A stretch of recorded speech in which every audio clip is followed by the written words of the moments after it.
Quand on parle de rémunération, cela veut dire qu'il paye. La recherche de Dieu paye. Vous avez entendu le témoignage de notre sœur, l'évangéliste Viville l'a dit tout à l'heure. Comment il s'est senti oppressé dans sa chambre de maternité d'hôpital. Elle voulait prier, mais la voix était quoi? Bloquée. Mais ça ne l'a pas empêché de prier spirituellement. Dites Amen plus fort. Raison pour laquelle, quand nous vous invitons, bien aimés, à prier, parce que des moments comme celui-là vont arriver dans ta vie. Et les prières que tu auras emmagasinées chaque jour que tu assistes à la prière là, quand tu seras dans des moments où tu es difficile à prononcer même les mots, ton esprit va se réveiller. Amen. Et ton esprit va commencer à intercéder pour toi. Et tu sortiras de cette prison. Amen. Amen.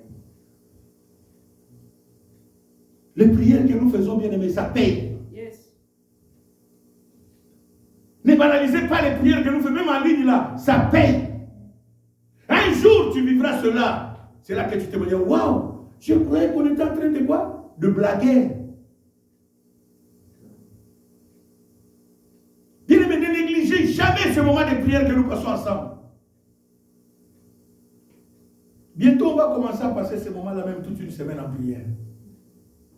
Chaque soir, on est là. De 19h à 20h. Chaque soir, on est là. Bientôt, on va commencer ce programme. Parce qu'hier, pendant qu'on prie avec les gens, j'ai senti beaucoup de gens étaient assoiffés de la prière. Et Dieu m'a dit, tu dois reprendre cela. Bientôt, on va recommencer cela. Parce que c'est très important. Plus nous prions, plus nous appelons le ciel à descendre sur terre. Amen. Plus nous prions, plus le diable va loin de nous. Amen. Des problèmes vont aller loin de nous. Et la solution sera plus proche de nous. Le ciel sera plus proche de nous. Les anges guerriers de Dieu seront à côté de nous pour combattre contre tous nos ennemis. Et Dieu nous donnera la victoire. Amen. Plus nous prions, plus ce qui est difficile deviendra quoi? Facile. Cherchons la délivrance de la malédiction, bien-aimée, pour que nos vies changent. Pour que nos vies changent. Jusqu'à quand on va continuer à pleurer? Jusqu'à quand on va continuer à se lamenter? Jusqu'à quand? Oh, nous avons un Dieu puissant qui est capable et disposé à nous sauver. Le problème, c'est parce que nous ne voulons pas nous rapprocher de Dieu. Nous sommes toujours loin de Dieu. Même quand on nous invite à la prière pour t'approcher de Dieu, tu n'es pas là. Alléluia. Bien, mais c'est très important de comprendre l'importance de la prière. Je ne cesse de vous le dire. Moi, c'est pour cela que je me suis toujours dit, même malade, je viens à l'église. Même avec des problèmes, je viens où? Pourquoi? C'est là qu'il y a la solution. J'écouterai une parole que Dieu va m'envoyer parce que Dieu me connaît. Il va envoyer quelqu'un prêcher là, même moi-même pendant que je prêche là, si j'ai un problème, Dieu va m'utiliser moi-même mon langage à moi, il va m'interpeller pour me dire ton problème, voici la solution. Amen. Alléluia. Dites Amen plus fort. Amen. Raison pour laquelle vous devez prendre cela au sérieux, bien-aimé. Quand ne manque jamais le culte. Ça va devenir une préoccupation pour toi. Que le dimanche vienne vite, que le dimanche vienne. Tu vas appeler dimanche chaque jour.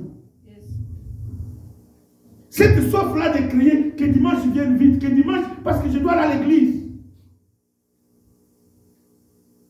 Tu vas voir que même quand les problèmes vont partir, tu ne te rendras même pas voir. Alléluia. Amen. Parce que Dieu, des fois, il fait des choses pour nous éblouir, pour nous étonner, pour nous montrer son amour. Il ne veut pas des fois alerter les gens. Même toi-même, tu seras surpris. J'avais une grosse tête là, j'étais même à dire, mais comment ma tête est finie? Tu ne sais même pas. Ou je n'ai même pas d'argent, comment j'ai payé cette dette? Tu ne sais même pas. Alléluia. Amen. Pourquoi? Parce que d'abord tu as créé en toi la soif de chercher Dieu. Plus tu cherches Dieu, plus ce qu'il y a en toi. L'exemple que j'aime beaucoup, c'est l'exemple de Jephthé. Je vais clôturer par là. Juge chapitre 11. Sœur José, lis-moi ça. Juge. C'est après le livre de Josué, chapitre 11.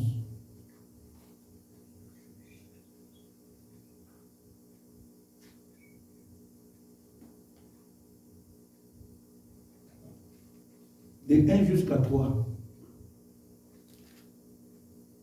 Juge chapitre 11, versets 1 à 3, je lis au nom du Seigneur. Jephthé, le Galadite, était un vaillant héros. Il était fils d'une femme prostituée, et c'est Galaad qui avait engendré Jephthé. La femme de Galaad lui enfanta des fils qui, devenus grands, chassèrent Jephthé et lui dirent: tu n'hériteras pas dans la maison de notre père, car tu es fils d'une autre femme. Et Jephthé s'enfuit loin de ses frères, et il habita dans le pays de Tob. Des gens de rien se rassemblèrent auprès de Jephthé, et ils faisaient avec lui des excursions.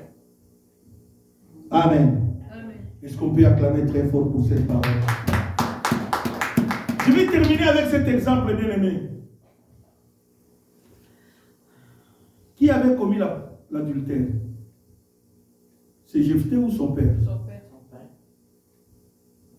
La Bible dit ceci. Monsieur Galaad, c'était un juif qui était marié, et lui et sa femme n'avaient pas quoi? Sa femme à cette époque ne donnait pas d'enfant.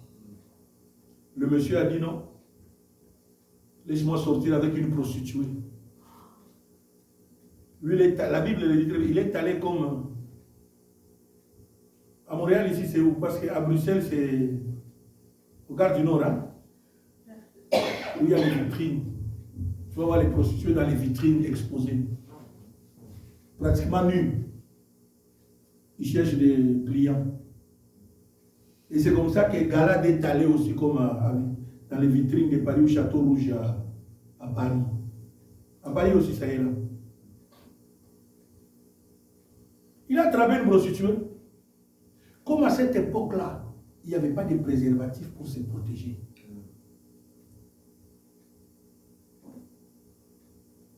La seule relation qu'ils ont eue cette nuit-là, il y a eu des conséquences. La femme est tombée quoi?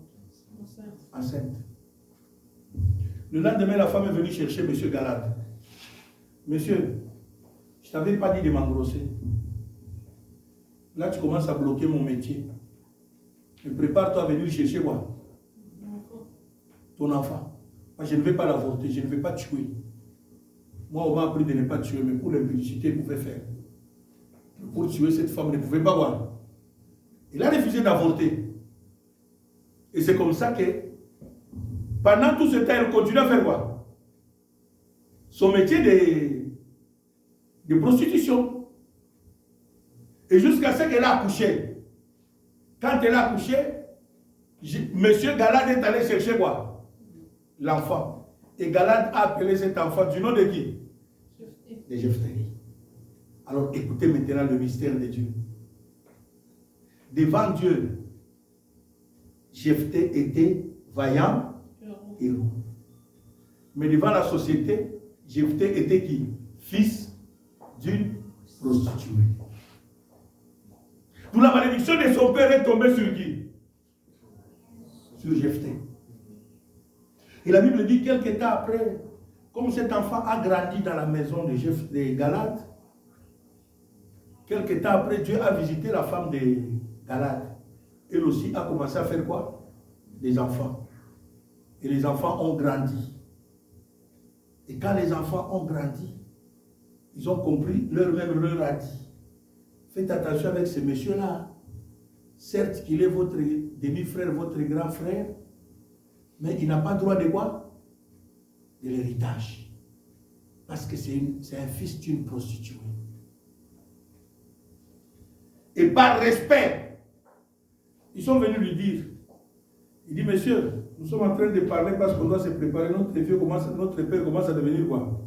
Vieux. Donc bientôt il va faire le testament, il doit nous laisser le testament qui doit hériter. Mais vu que toi, tu es l'enfant d'une prostituée, par respect, l'enfant d'une autre quoi? Femme, tu n'as pas droit à quoi? À l'héritage de notre père. Ils ont chassé qui? Jephthé. Et ce qui est bon, c'est quoi? Là, les excursions que vous entendez là, la Bible dit, les gens de rien sont venus se réunir autour de qui? Il est allé chercher Dieu. Jephthé a dit, Seigneur, je ne t'ai pas demandé de me mettre quoi? Au monde. Que je sois mis au monde par une prostituée. Quand ils ont commis leur prostitution, moi je n'étais pas là. Comment moi maintenant, aujourd'hui, je dois subir les conséquences? Parce que Jephthé a cherché Dieu. Bien-aimé, comme c'est Dieu qui l'avait établi, son titre d'héros là, il n'a pas attrapé de lui, il ne s'était pas autoproclamé. C'est Dieu qui lui a donné cela. Et il est allé voir Dieu. Comme c'est toi qui as dit que moi je suis un vaillant quoi? Héros. Voilà un vaillant héros et chassé quoi? De sa propre famille parce que ma mère était prostituée. Sa prière, Dieu là quoi? Là où Jephthé était parti, lui il était en prière. C'est pour te dire combien la prière paye. Dis à ton voisin, la prière paye. Comme il a prié, Dieu a exaucé. Qu'est-ce que Dieu a fait?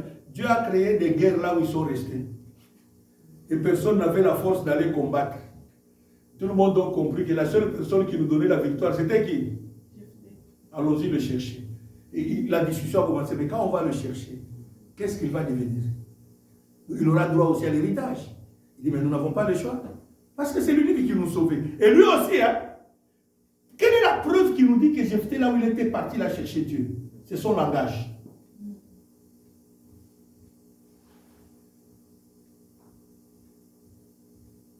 Verset 7. Jephthé répondit aux anciens de Galade, n'avez-vous pas eu de la haine pour moi? Ne m'avez-vous pas chassé de la maison de mon père? Pourquoi venez-vous à moi maintenant que vous êtes dans la détresse? Les anciens de Galade dirent à Jephthé, nous revenons à toi maintenant afin que tu marches avec nous, que tu combattes les fils d'Ammon et que tu sois notre chef, celui de tous les habitants. Verset 9. Jephthé répondit aux anciens, si vous me ramenez pour combattre les fils d'Ammon et que l'Éternel, dites Amen, et que quoi? Les livre entre mes mains. Il ne pouvait pas citer le nom de l'Éternel si là où il était, il n'avait pas cherché Dieu. Voilà pourquoi c'est qu'il nous dit que là où il était parti en excursion, il était en train de chercher qui? Il était en train de prier chaque jour. Il dit, Seigneur, c'est toi qui m'as dit que je suis vaillant héros. Mais regarde, on m'a chassé de la maison de mon père. À cause du péché de ma mère, la malédiction est tombée sur moi. Sauve-moi, Seigneur. Dieu l'a sauvé. Si vous lisez le verset 10, tout le monde ont juré, on dit non. Si jamais la victoire est certaine, tu seras notre chef. Et ils sont partis. Dieu lui a donné quoi? Et ils sont revenus le proclamer comme leur chef. Dis-le, la prière peut te sauver de la malédiction. Parce que Jephthé a prié, Dieu l'a sauvé. Dieu est capable de te sauver aussi. Que Dieu bénisse sa parole.